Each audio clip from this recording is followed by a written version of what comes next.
While the world was busy watching Tesla tweet, a shadow empire was being built, slowly but surely, and now it's too late. A company most Americans still cannot pronounce is building 30,000 electric vehicles a day. Not tomorrow, not coming soon, today.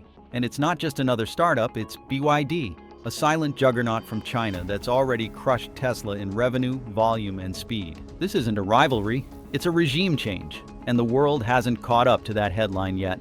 But how did Tesla go from global tech hero to second place without anyone noticing? Why are governments quietly handing over their fleets to a Chinese automaker? And could your next car come from a company you've never even considered, the factory that never sleeps? In Shenzhen, the lights never dim, they pulse with precision.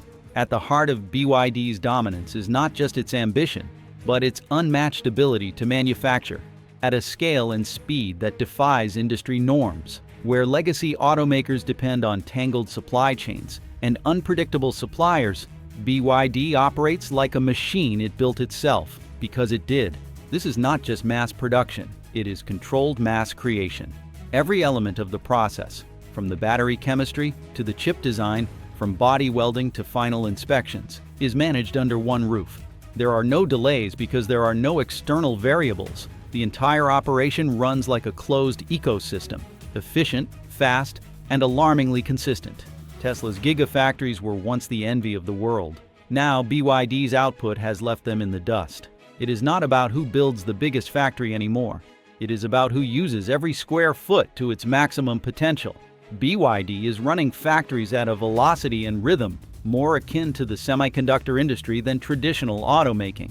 And that rhythm is contagious. With every car rolling off the line faster and cheaper than any Western competitor can manage, BYD isn't just building cars, it is building a new industrial language, the supply chain Tesla can't match.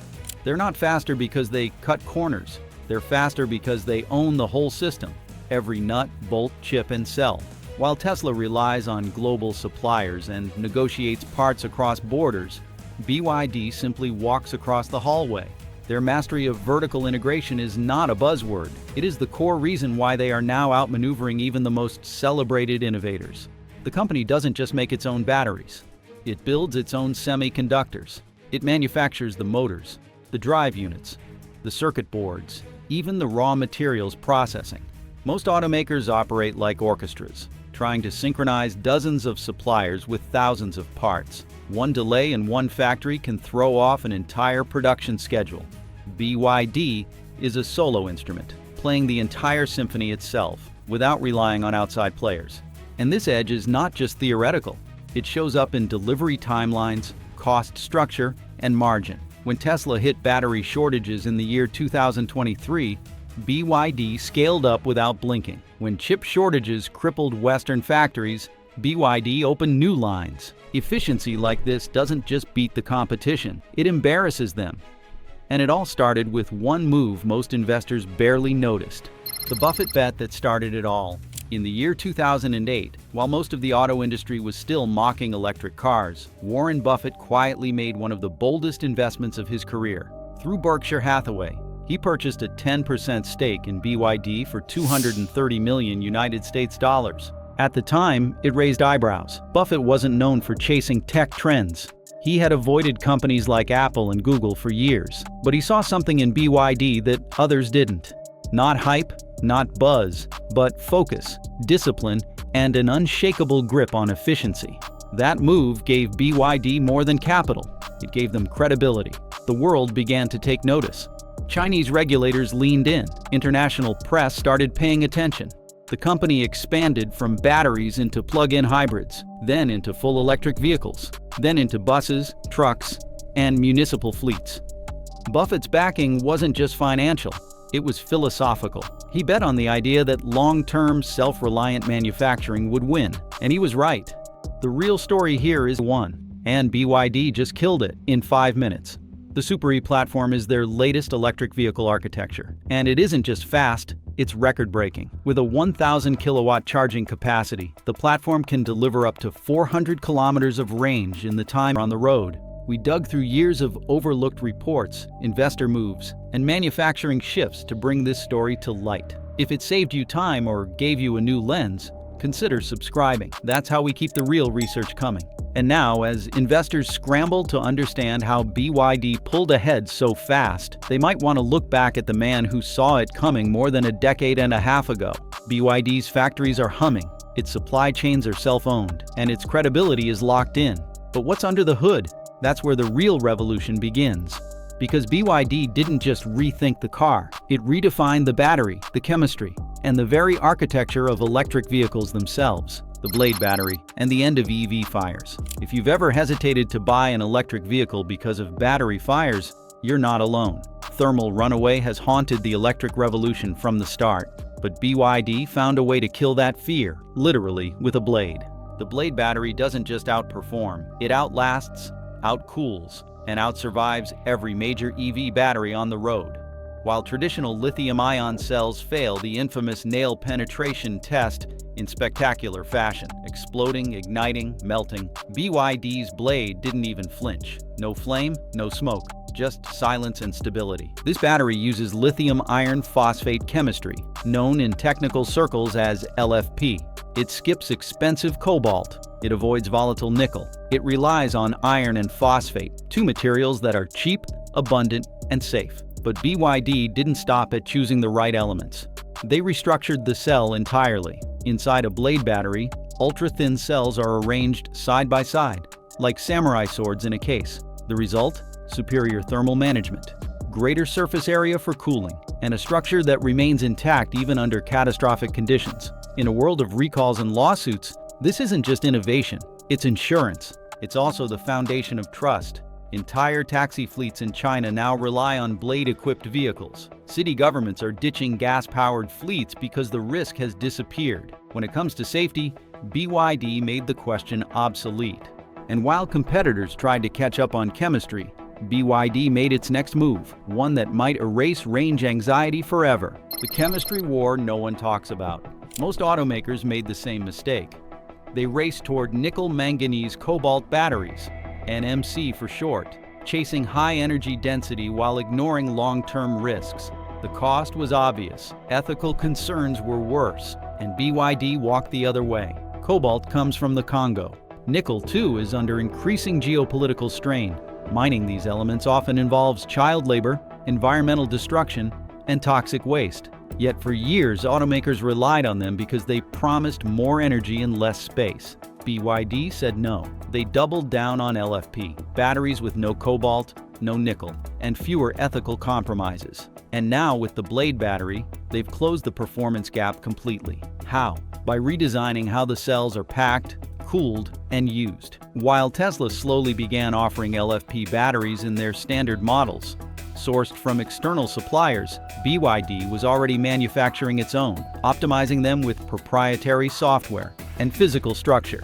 The result is not just a cleaner battery, it's a smarter one. There's also longevity. Most batteries degrade heavily after 1,000 cycles. The Blade battery, it retains over 80% of its capacity after 3,000. That means longer vehicle life, lower maintenance, and more confidence for fleet buyers. This isn't just chemistry. It's a moral high ground, a cost advantage, and a manufacturing lead all rolled into one. And while everyone else is still debating the ethics of cobalt, BYD was already eliminating the problem at scale. Then they tackled something even more sacred than safety or sourcing: charging time. The SuperEPlatform that charges in 5 minutes. You cannot have an electric future if people are still worried about finding a charger. Range anxiety has been the enemy of EV adoption from day one. It isn't just about money, it is about time. That investment gave BYD the time to scale quietly, to experiment, to fail in the shadows, and to come out ready for global dominance. While Tesla was unveiling prototypes and live streaming launches, BYD was putting rubber it takes to grab a coffee. To put this in perspective, Tesla's fastest superchargers top out around 250 kilowatts. Even Tesla's upcoming 4th-generation chargers don't cross the 1,000 kilowatt threshold. BYD's system already does. And it's not a prototype. It's ready for production. This isn't just a speed bump for Tesla. It's a structural blow. Because BYD doesn't just make the vehicle. They also control the battery, the software, and the charging infrastructure. That vertical integration means the whole system works together, with minimal loss and maximal efficiency. Range anxiety doesn't just go away, it becomes irrelevant. And in markets like India, Brazil, and Southeast Asia, where charging networks are still developing. That makes BYD the most practical EV brand on earth. Speed changed the game. But then BYD did something even more disruptive. They offered all of this at a price nobody thought possible, the EV we were promised, delivered by BYD. Every auto company loves to talk about affordability. They dangle the $25,000 EV like it's a carrot on a stick. Tesla promised one for years. BYD just delivered it. In fact, they went even lower. The Seagull, a compact BYD EV, sells in China for around $10,000 US. It accelerates faster than many gasoline cars, features modern infotainment, and comes equipped with a Blade battery. In Europe, models like the Dolphin and Seal undercut the Tesla Model 3 by thousands, while matching or exceeding its features. And they're not junk. These are well-designed, spacious, tech-loaded machines built for the real world. No gimmicks, no hype, just vehicles that work, last, and cost less. Tesla once claimed the crown of the affordable premium EV. That crown is gone.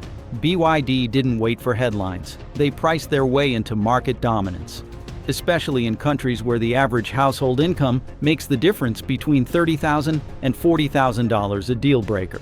In Italy and Spain, BYD outsold Tesla in the year 2024. The reason? Value. In a world of inflation, high interest rates, and fuel uncertainty, price wins. And BYD knows it. This isn't just about being cheaper. It's about fulfilling the promise the EV industry made over a decade ago, a promise to make clean, modern transportation truly accessible. BYD isn't just beating Tesla on specs, safety, or price. It's doing something far more dangerous, embedding itself in governments, transit systems, and cities around the world. This isn't just a product strategy anymore. It's a global takeover plan in motion. Not just cars, a transportation empire. Most automakers fight for customers. BYD fights for systems. And that's a very different kind of war. Tesla, Ford, General Motors, and Volkswagen all dominate news cycles with product launches. BYD dominates city streets, quietly, consistently, and at scale. While Western automakers were focused on passenger vehicles and quarterly earnings calls, BYD was quietly embedding itself into the backbone of transportation itself. It began with buses. Today, BYD's electric buses are running routes in Los Angeles, shuttling travelers at airports in Bogota, and replacing diesel fleets in Thailand. These aren't promotional prototypes or press event showcases. These are real vehicles, moving real people, under real government contracts. Once a fleet contract is won, the domino effect begins. Charging hubs, maintenance depots, mechanic training programs, and local political buy-in. Then came the taxis. Entire Chinese cities, including Shenzhen and Xi'an, now use BYD plug-in hybrids or electric vehicles as their dominant taxi model. Why? Lower cost of ownership, longer lifespan, Blade battery safety, and seamless performance. What began as a low-emission experiment turned into a logistical revolution. Governments realized they weren't just buying a cleaner vehicle. They were buying a turnkey transit solution. It didn't stop there. Delivery vans, rideshare vehicles, commuter shuttles. BYD infiltrated every niche. And because each of these sectors requires infrastructure, it meant BYD wasn't just supplying transportation. It was guiding regulation, rewiring city plans, and becoming indispensable to public operations. And just when it seemed like BYD had conquered every corner of the map except America, they found a back door. Not through Silicon Valley, not through Washington, but through something far more strategic. A factory plan south of the border that could change everything. The Mexico play. How BYD is invading the United States legally. The United States has done everything it can to block Chinese automakers from flooding the market. Tariffs, trade rules, regulatory hurdles, and still, BYD found a way in. How? Mexico. There are strong, credible signals that BYD is setting up a factory just south of the US border. If it opens under the framework of the United States-Mexico-Canada Agreement, commonly known as USMCA, BYD's vehicles could legally enter the American market with little to no tariff burden. That would give BYD what every foreign automaker dreams of: access to the biggest car market in the world, without a shipping bottleneck and without a customs fight. And it would catch most lawmakers flat-footed. This isn't some vague corporate rumor. BYD has already begun establishing supply chain partnerships in North America. It has held meetings with Mexican officials. The infrastructure is being sketched, the land surveyed, the workforce mapped out. The genius of this strategy isn't just legal, it's psychological. American consumers might bristle at made in China, but assembled in Mexico. That flies under the radar. It feels local, familiar, politically safe. BYD knows that public perception is everything, and their move into Mexico offers plausible deniability on both sides of the border. Meanwhile, Detroit trembles. Once BYD's vehicles start rolling out of Mexican plants with 5-digit price tags, Tesla won't be able to spin its way out of comparison. Ford and General Motors won't be able to undercut that kind of vertical integration. And legacy union contracts will make it almost impossible to compete on cost per vehicle without painful layoffs or subsidy demands. It's not just a clever entry, it's a strategic ambush, and it's already in motion. Europe cracks first. The Western Front falls. If you had told European automakers a decade ago that a Chinese company would outsell their prized brands on their home turf, they would have laughed. No one is laughing now. In the year 2024, BYD outsold Tesla in Italy and Spain. These weren't one-off surprises. They were symptoms of a deeper shift. German dealerships are now placing bulk orders for BYD models. British consumers are comparing the Dolphin to the Renault Zoe and choosing BYD. Even French car reviewers, notoriously loyal to local marques, are praising BYD's build quality. What changed? Everything. European consumers are squeezed by rising energy costs. Government incentives are shifting toward fleet electrification. Younger drivers are more open to non-European brands. And most importantly, BYD's vehicles aren't just cheaper, they're better equipped. Blade battery safety, long lifespan, efficient hybrid options, and no-nonsense pricing make for a compelling offer. Legacy automakers, weighed down by bureaucracy, inflexible supply chains, and dated EV tech, are struggling to keep pace. Their software glitches are mounting. Their range figures are falling behind. Their charging networks are still underfunded. Meanwhile, BYD rolls in with working product, better warranties, and faster service intervals. And once again, fleet contracts follow. Municipalities in Spain are adopting BYD buses. Logistics providers in the Netherlands are testing BYD delivery vans. In Poland and Hungary, new BYD factories are being proposed to serve local markets, cut shipping costs, and qualify for European Union incentives. This isn't just market expansion, it's conquest. And Europe, long considered immune to foreign automotive dominance, is now learning what happens when it underestimates quiet innovation. When governments become customers, they don't switch. Individual buyers shop with emotion, governments shop with permanence. And right now, governments are betting big on BYD. Why? Because BYD delivers 43%. By the time Toyota announced a pivot to lithium iron phosphate cells, BYD had already iterated 3 generations. Ford focused on North American pickup electrification, while BYD shipped compact crossovers into Europe for thousands of euros less, taxi fleets, and transport solutions. In Africa, pilot programs are underway to electrify public routes using BYD vehicles. Each of these moves locks in more than just revenue. They generate visibility, infrastructure changes, public familiarity, and once those elements are in place, switching becomes almost impossible. You don't just swap out 500 city buses overnight. You don't rewire your transit maintenance hubs because a new brand offered a marginally better price. You stick with what's proven, and BYD knows it. They're not competing for mind share, they're competing for systems. If you can install a fleet, train the drivers, deliver on time, and meet safety expectations, you win the long game. And no one else in the EV space is playing that game better. Even Tesla, once seen as the technology leader, has failed to offer comparable fleet packages at the same reliability and cost profile. And companies like Ford or Stellantis are still struggling to electrify their heavy-duty portfolios. Governments want 2 things: simplicity and stability. BYD brings both, with factory direct pricing, vertically integrated supply chains, and vehicles that just work. And when your customers are presidents, ministers, and mayors, you don't need a Super Bowl ad to dominate. But here's the twist. BYD isn't winning because it builds better cars. It's winning because it builds better systems. And while Western automakers obsess over horsepower and headlines, BYD is quietly conquering something far more permanent: the physical and political map of the future. BYD isn't winning the tech war, it's winning the map. What good is breakthrough technology if you cannot deliver it everywhere it matters? BYD solved that puzzle by redrawing the world's mobility map. The company does not cherry-pick wealthy capitals. It colonizes overlooked corridors first, then circles back to headline markets. In Southeast Asia, blade-powered taxis already glide through Jakarta traffic. In Eastern Europe, municipalities from Budapest to Sofia are drafting budget proposals that name BYD buses as the default option. In Latin America, purchase orders for electric garbage trucks are negotiated in the same breath as federal road grants.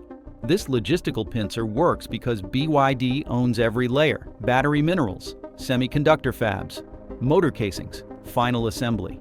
There is no waiting on foreign suppliers, no frantic bids for scarce chips, no last-minute price hikes. Governments see a vendor that can sign, deliver, and service without excuses, so they rewrite procurement rules around that reliability. Each closed deal becomes a beachhead that locks in charging depots, mechanic training, and brand familiarity.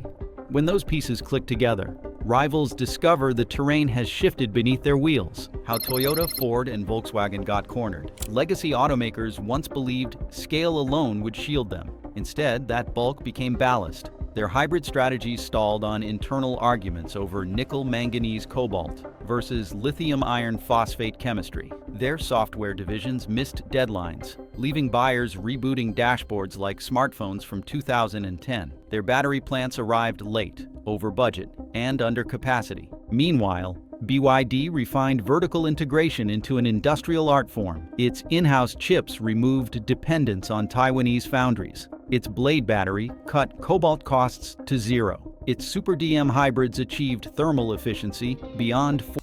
In South America, BYD has become the go-to choice for municipal buses, offering clean emissions, long battery life, and low maintenance overhead.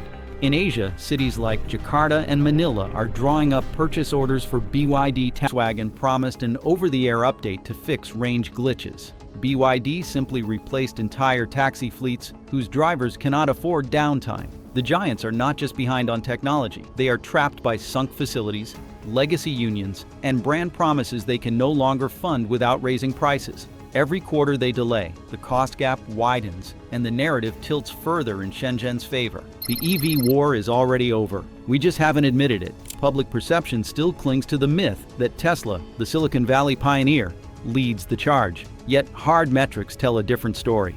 In the year 2024, BYD's revenue crossed 107 billion United States dollars, eclipsing Tesla's 97 billion. Vehicle deliveries reached 4.27 million units, quadruple Ford's electric tally, double Volkswagen's, and decisively ahead of Tesla's total output. Market share follows momentum. Italy and Spain now register more BYD passenger cars than Tesla. Germany's taxi unions lobby for blade battery safety incentives. California school districts quietly sign multi-year contracts for BYD buses, while federal policymakers debate tariff tweaks that arrive too late to matter. Analysts on Bloomberg and Reuters have begun using a new phrase, post-Tesla era, to explain sliding investor confidence whenever Elon Musk unveils another delayed prototype. Numbers close narratives. Once shareholders accept that profitability favors the quiet chemist over the loud founder, capital will chase returns, not memes. At that moment, the war's result will feel obvious, because it already is. The final shift from Silicon Valley to Shenzhen. Every industrial age crowns a new capital. Detroit ruled assembly lines. Wolfsburg perfected lean platforms. Silicon Valley digitized dashboards. The next epicenter is Shenzhen, and the coronation is complete. Shenzhen's advantage is not cheap labor. Wages have climbed steadily for a decade, but deep integration. Battery labs sit one metro stop from chip packaging plants. Software teams work in the same block as stamping presses. Product managers walk between factories and shipping ports during a lunch break. Feedback cycles measured in days rather than quarters let BYD roll improvements into production before competitors have approved the budget. This intimacy between design and delivery births a different corporate culture. Quiet, methodical, relentless. No live-streamed stunts, no celebrity keynotes, no half-finished vehicles pushed on stage. Just contracts signed, buses shipped, and balance sheets that grow thicker by the quarter. For consumers, The shift shows up as lower sticker prices, safer chemistries, and shorter wait times. For politicians, it appears as clean air targets met without subsidy overruns. For rival executives, it feels like gravity getting stronger every time BYD opens another plant, in Mexico, in Hungary, and Thailand, multiplying logistics hubs that no tariff wall can fully block. When future historians trace the moment the electric transition tipped irreversibly eastward, they will not cite a single blockbuster launch. They will point to an accumulation of unglamorous wins: municipal bus depots draped in red ribbons, hybrid taxicabs ticking silent miles, and a chemist-turned-industrialist who believed scale was pointless unless it spanned the globe. The age of personality-driven disruption is finished. The era of vertically integrated precision has begun, and its capital letters are BYD. So now the question is, do you think Tesla can reclaim the crown, or has BYD already rewritten the future of driving for good? Thanks for watching, and let me know what you think in the comments below.